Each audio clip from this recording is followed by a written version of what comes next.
Bonjour et bienvenue à ce nouveau journal de bord. Avant de commencer, je vous refais ma petite annonce pour vous signaler qu'on a une chaîne Twitch qui s'appelle Trek & Twitch. Là-dessus, vous allez retrouver pas mal de parties sur des vieux jeux vidéo Star Trek, sur Star Trek Online et notamment aussi, vous pouvez avoir accès aux podcasts en direct. On les fait avec Rémi Denet notamment sur Twitch et à tous les quiz qu'on fait, à tous les jeux en général qu'on fait. Donc voilà, je n'insiste pas plus et puis je vous laisse avec ce nouveau journal de bord. À bientôt.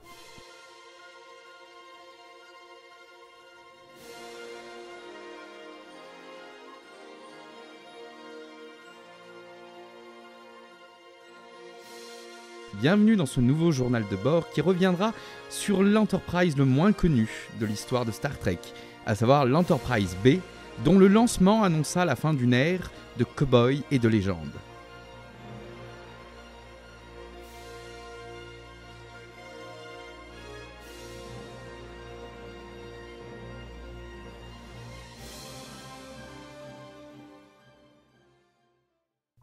Avant toute chose, il faut savoir que l'USS Enterprise, immatriculé 1701B, est un navire de classe Excelsior, lancé en 2293. La classe Excelsior est une classe de croiseurs lourds développée par Starfleet, lancée durant les années 2280, et qui est reconnue pour avoir eu une longévité jamais égalée dans l'histoire de la construction navale spatiale. Initialement, ce type de vaisseau fut choisi pour être le fer de lance du moteur à transdistorsion, un nouveau principe de propulsion développé par Starfleet qui ne verra finalement jamais le jour. Pauvre Janeway. Lors d'un test qui consistait pour le NX Excelsior à poursuivre Kirk et ses officiers devenus renégats, il aura suffi à Scotty de dévisser quelques vis pour rendre inopérant ce moteur. Suite à cette déconvenue, le concept deviendra inutile pour Starfleet. Il sera donc ensuite décidé d'équiper les classes Excelsior avec des moteurs à distorsion plus traditionnels. En parlant de longévité, la production du Excelsior s'est poursuivie jusqu'au XXIe siècle, car le concept de son infrastructure le rendait facilement modifiable, voire adaptable à de nouvelles technologies, et ce, sans avoir à refondre le vaisseau. Dès 3330, la construction du nouveau navire de classe Excelsior sera néanmoins diminuée à 2 vaisseaux par an, au profit du nouveau classe Ambassador. Mais le vaisseau demeurera une référence quant à sa conception. Comme nous l'avons dit au début de ce journal de bord, les classes Excelsior resteront actives et ce jusqu'en 2370. Ils seront engagés dans des conflits majeurs contre les Borg et le Dominion, avec des spationefs comme l'USS Lakota. Certains vaisseaux parviendront même à rivaliser avec l'un des navires les plus lourdement armés tels que l'USS Defiant. La conception initiale de Mark I, du classe Excelsior, comprenait 16 bandes phaseurs et 4 lanceurs de torpilles à photons. Il est d'une longueur de 511 mètres, pour une largeur de 195 avec une hauteur de 86 mètres. Il pouvait alors compter jusqu'à 750 membres d'équipage. Pour comparaison, l'USS Enterprise 1701 avait un équipage de 200 membres pour une longueur de 289 et une hauteur de 73 mètres. Il était équipé quant à lui de 4 batteries à phaseurs. Enterprise B a été construit au chantier naval d'Antares et est donc lancé en 2293 sous le commandement du capitaine John Harriman. Il sera ensuite commandé par les capitaines William George, Demora Sulu et pour finir par le capitaine Thomas Johnson Jr. Malgré l'échec qu'aura été l'USS Excelsior et suite à la production d'une flotte entière de ce modèle, il sera décidé bien naturellement d'en immatriculer un 1701B. L'Enterprise B, malgré des états de service notables, est surtout connue pour son inauguration catastrophique en 2293. Les travaux de construction de l'Enterprise n'étant pas totalement terminés quand il fut décidé de le lancer. En effet, c'est un vaisseau incomplet qui sera inauguré pour une croisière de gala infernale. L'Enterprise B sera lancée depuis une cale sèche en orbite autour de la Terre, pour un voyage inaugural avec 3 invités d'honneur à bord, à savoir les capitaines James T. Kirk, Montgomery Scott et le commandant Pavel Tchekhov. Au début, il était prévu un simple aller-retour vers Pluton. Néanmoins, durant le voyage, l'Enterprise dut répondre à un appel de détresse de 2 navires de transport ramenant des réfugiés éloriens sur Terre. Malgré un navire sous-équipé en matériel et en hommes, le capitaine Harriman, comme tout bon officier de Starfleet, donnera à contre-cœur l'ordre de les intercepter pour évacuer les réfugiés. À son arrivée, l'Enterprise découvre que les transports sont pris au piège dans un ruban d'énergie appelé Nexus. Le vaisseau lui-même se retrouve alors coincé dans une partie de ce ruban. L'un des transports, le SS Robert Fox, explose et ne permet que de sauver 47 personnes sur 150 à bord de l'USS Lacule, avant que celui-ci ne soit aussi détruit. Le vaisseau amiral, toujours coincé dans le ruban, menace d'exploser à son tour, et c'est le capitaine Montgomery Scott, habitué à improviser en temps de crise, qui mit au point un moyen de libérer le navire en utilisant une rafale de résonance via le déflecteur pour simuler une explosion d'antimatière. Le plan initial était de lancer quelques torpilles d'antimatière à la base, mais ces dernières n'avaient pas encore été livrées. Le capitaine Kirk se portera alors volontaire pour aller gérer la manœuvre manuellement, directement dans la salle des contrôles, à l'arrière du déflecteur.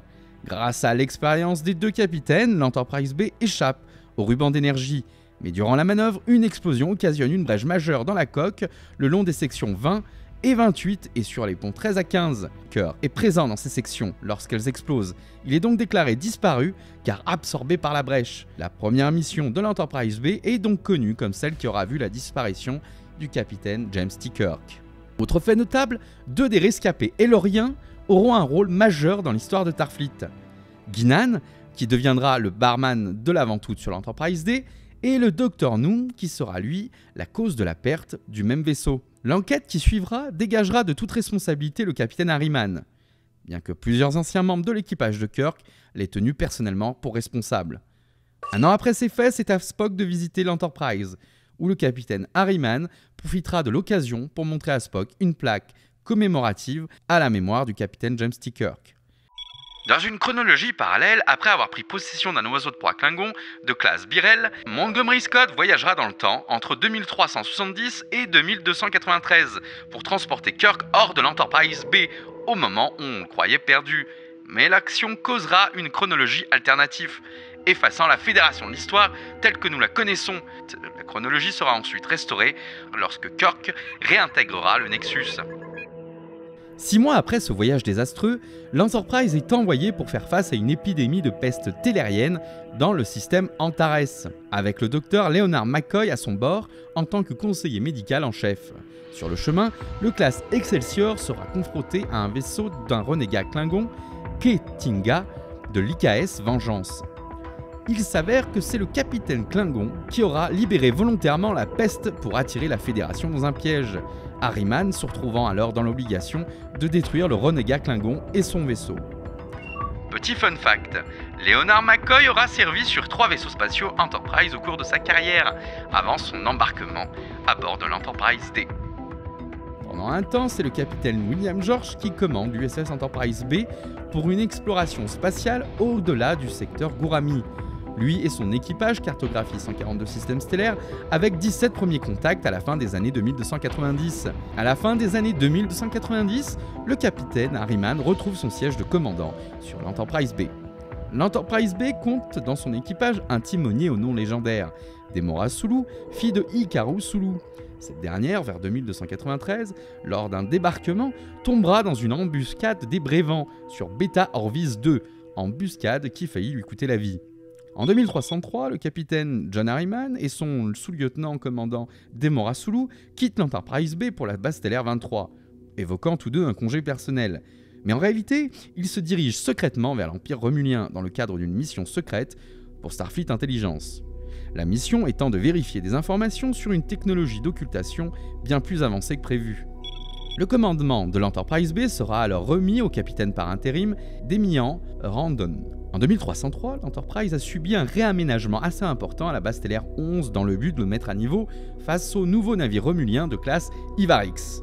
3 ans plus tard, en 3210, dans le cadre d'efforts de secours, l'Enterprise B livrera des fournitures à la planète Kadiak, en coordination avec le commandant Kang de l'IKS Katanko. Lors de cette mission, l'équipage du capitaine Harriman découvrit que la population était sous l'emprise d'un gouverneur Klingon corrompu et sans honneur, qui refusera d'accepter les fournitures de secours. Le lendemain, les vaisseaux de Starfleet et ceux de l'Empire Klingon seront terrifiés de découvrir que tous les habitants de la planète avaient été massacrés par ce dit gouverneur. Et le but du massacre étant que le gouverneur ne voulait que personne ne découvre ses plans véreux. Rempli de dégoût, le vaisseau d'Harriman quittera l'espace Klingon. Pour finir, le capitaine Harriman restera aux commandes de l'Enterprise B jusqu'en 2311, date à laquelle le navire a joué un rôle important lors de l'incident de Tomed. Après l'incident, Harriman démissionnera et le commandement sera attribué à son premier officier Demora Sulu. Le commandement de l'Enterprise B par Demora Sulu perdurera quant à lui jusqu'en 2315, date à laquelle elle prit un congé pour s'occuper d'une grand-mère paternelle en phase terminale. Pendant ce congé, l'Enterprise partit pour une mission d'exploration d'une année qui connaîtra un vif succès et qui vaudra au nouveau capitaine une promotion au grade d'amiral. Sulu retrouvera son commandement et restera aux commandes pendant plusieurs années. Au début de 3219, l'Enterprise sera chargée d'explorer une région de l'espace près de la coalition Venketi, avec la directive absolue d'éviter tout contact avec ces derniers. Pour cette mission, au long cours, le vaisseau de classe Excelsior sera lourdement équipé et accompagné d'une douzaine de navires de classe H, Shuttlecraft, de 2 de classe Gagarine et d'une demi-douzaine de cargos ravitailleurs. 2 mois après le début du voyage, un objet spatial sera découvert dans le système stellaire Jalidor Lambda, dont l'exploration a finalement coûté la perte d'une navette. 10 mois alors se sont écoulés lorsque l'Enterprise B découvrit sur la planète Rejaris un portail interdimensionnel dont l'activation précédente en 2308 aurait entraîné la perte de l'USS Excelsior, vaisseau commandé par le père de Demora Sulu. Tentant de sauver un membre d'équipage joué sur la planète, situé dans un univers parallèle, de l'autre côté du dit portail, le capitaine Sulu s'est elle-même retrouvé coincé dans cette dimension. Une tentative de mission de sauvetage sera alors mise en place par l'amiral Harriman, utilisant l'USS Cassiopeia pour détruire le portail Rejaris avant qu'une force d'attaque Zenketi ne puisse le réclamer. Demora et Hikaru Sulu seront ainsi sauvés ainsi que plus de 500 membres d'équipage et l'Excelsior reviendra dans notre dimension.